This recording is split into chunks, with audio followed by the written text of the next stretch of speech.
My name's Jonah Brotman. I'm the program coordinator and co-founder of Operation Groundswell.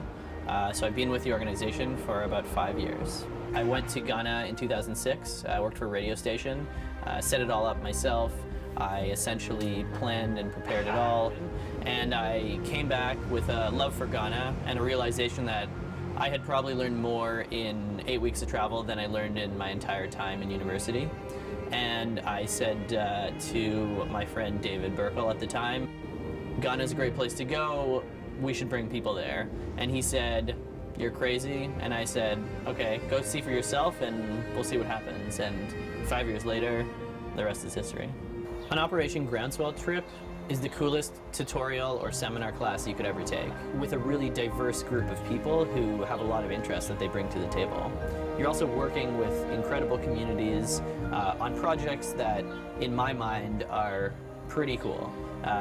We're building schools out of recycled bottles in Guatemala, supporting cataract clinics in India, building a gym in the Amazon in Peru is what I'm doing this summer. But I think what it really comes down to is that we merge backpacking with volunteering into a 6-week program, a group program that no one else does.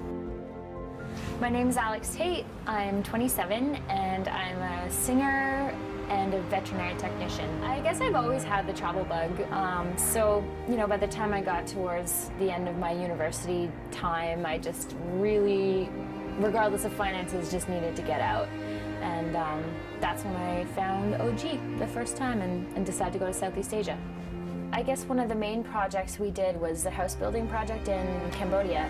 For the house building project, we worked with Tabitha Foundation, which is a cross-country Canada and Cambodia organization that just focuses on building homes for mainly rural Cambodians who are really subject to the flooding.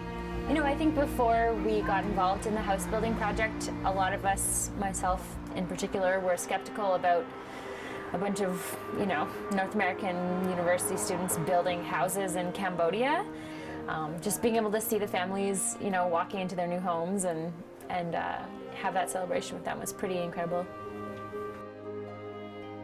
My name is Ayal. I'm 23 years old.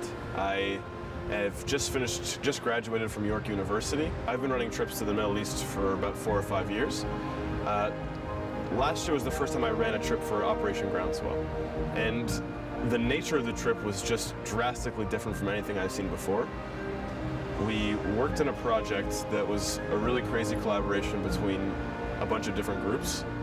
And this school was built out of mud and tires. And garbage, using whatever that there was around them. And these were all the tools that they had. Because it's a community-requested project, we feel a lot more comfortable doing it. And I think that feeling of a community and that feeling of a network was what was really special about the trip and about the actual project itself. My name is Taha. I am the operations director. I graduated in June 2010. I studied biochemistry and I did a major in linguistics as well. So in 2009, I went on the West Africa trip. It's one big project that started up that I'm actually still working on is called Grassroots Initiatives for Sustainable Development, or GROOTS. There's land is plenty. There's labor. Everyone knows how to farm. Everybody loves to farm. Everybody would like to farm. People aren't able to plant and grow the seeds in the beginning of the farming season that would harvest enough to last them the entire year. Don't go about it the whole charity way. Don't do it the handout method. You want to maintain people's dignity and you want to maintain people's self-respect. And then we would come up with the magic number of how many seeds are required to get them to that level where they're able to farm sustainably. And then in the beginning of the farming season, we would make them the loan. So let's say you need 1 bag of seeds. We give you that 1 bag of seeds.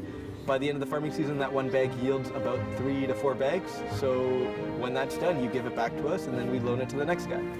I think for me, the most important thing I learned is that you don't need language, you don't need a common background or a culture or anything to really bring two people together, because we're already just so connected as human beings.